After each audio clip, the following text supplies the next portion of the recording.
বিসমিল্লাহির রহমানির রহিম। প্রিয় সবুজ প্রেমী ভাই বোনেরা, এই ছোট্ট চারাটি এটি হচ্ছে চিয়াংমাই আম। আমটা দেখেন ভাই, অনেক বড় হয়ে গেছে, অনেক বড়। তো আমি পারতাম আমটাকে এইখানে ভেঙে নিতে, কেন নেইনি? আমি কেন একটু উপরে দেখেন, এই জায়গা থেকে কেন কাটলাম?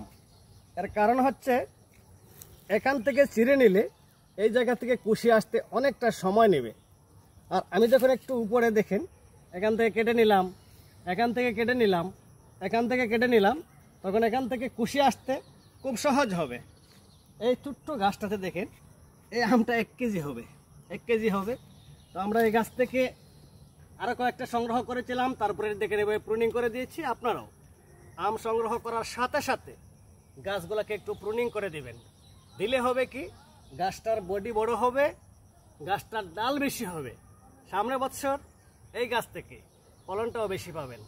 যদি দেরি করেন তাহলে কিন্তু ফল ভালো হবে না। ভালো থাকবেন, আল্লাহ হাফেজ।